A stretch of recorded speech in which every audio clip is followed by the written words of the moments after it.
Y en a pour tout le monde, ça danse en cadence, alors fais comme tout le monde. Balance-toi, c'est bon ça, tout le monde, ça danse en cadence, alors fais comme tout le monde. Balance-toi, c'est bon ça, bon ça, bon ça. Everybody, let's music on the floor, everybody. Keep my, 1, 2, 3, let's go. Y en a pour tout le monde, y en a pour tout le monde, y en a pour tout le monde. C'est la première étape du championnat de la Réunion 3-3, donc organisé par la Ligue réunionnaise de volleyball. Donc, alors il faut savoir que le 3-3 c'est une discipline qui est vachement populaire à la Réunion, donc popularisée notamment par les Aigles Blancs, par Laurent Hippolyte, par pas mal d'organisateurs de l'Ouest. Qui organise des grands rendez-vous dans l'année, notamment sur les dates fériées. Et bon, je crois que ça a inspiré, cette culture 3-3 a inspiré un petit peu la Ligue, puis moi et quelques porteurs de projets. Et on s'est dit que ça pourrait être sympa de faire un championnat régional et que les gens répondraient présents. C'est plutôt le cas, puisqu'on avait quand même 67 inscriptions, 67 équipes de 3 pour la première étape. Et du coup, c'est tout le monde qui met la main à la pâte à la Ligue.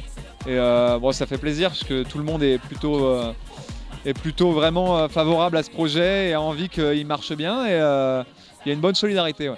Effectivement, le 2-2, quand on est un peu amateur, novice, ça peut vite être compliqué parce que le terrain est très grand. On est peu pour le couvrir. Donc on est rapidement en situation de se battre contre soi-même plutôt que contre l'adversaire. Moi j'espère qu'il n'y aura pas de concurrence, hein. J'espère qu'on arrivera à développer les deux pratiques. Oui, la charge de travail, oui. Pour exemple, sur le site aujourd'hui 6h30, il pleut des trombes d'eau et on continue quand même parce qu'on veut faire plaisir aux sportifs. Et si on ne travaille pas, on n'aura pas cet engouement. Les gens vont rester chez eux, c'est pas le but. On est là pour développer le volley dans les communes, dans les petits arrondissements. Donc on est là, on travaille, on est content de le faire. En termes de niveau, on n'a rien à envier à la métropole et sur les îles. Et donc ce que nous on aimerait faire, c'est que tout le monde se retrouve face à ces équipes-là, ces 5-6 équipes qui ont vraiment un niveau de ouf. Et donner la possibilité donc de les rencontrer et de se donner à fond. Vous voyez, il pleut, on leur a donné ce matin la directive, ceux qui veulent rester, ils restent, ceux qui veulent partir parce qu'ils ont peur ou qu'ils n'ont pas envie de se mouiller, ils partent. Je crois qu'on a eu 2 désistements sur 70 équipes, je pense que ça va.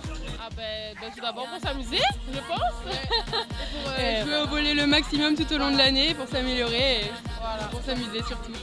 On choisit nos partenaires, c'est au feeling surtout. Et voilà, après disponibilité aussi, hein, mais c'est surtout au feeling. Ce qui m'a motivée pour m'inscrire, c'est qu'il y avait une équipe qui était engagée, il manquait une joueuse. Du coup, je me suis dit, c'est l'occasion de faire, c'est tout. Là, c'est prévu, on a prévu sur les finales du 4 juin, qui regrouperont les 8 meilleures équipes de chaque catégorie. Il y a 4 catégories, donc les jeunes et les seniors des deux sexes. C'est prévu de faire venir pas de la zone, mais des métros, donc des internationaux français. La zone, pourquoi pas. Après, c'est vrai que ça représente un budget tout de suite de payer des billets d'avion. Et du coup, si on le fait, on a envie que ce soit des joueurs qui apportent une vraie plus-value sportive. Et les joueurs de la zone, aujourd'hui, ils sont moins forts que les joueurs réunionnais. Donc nous, on a envie d'inviter des gens qui sont susceptibles de gagner le tournoi et de faire du spectacle. Non pas que les attaquants de l'Océan Indien ne soient pas spectaculaires, mais aujourd'hui, je pense que les Réunionnais sont meilleurs.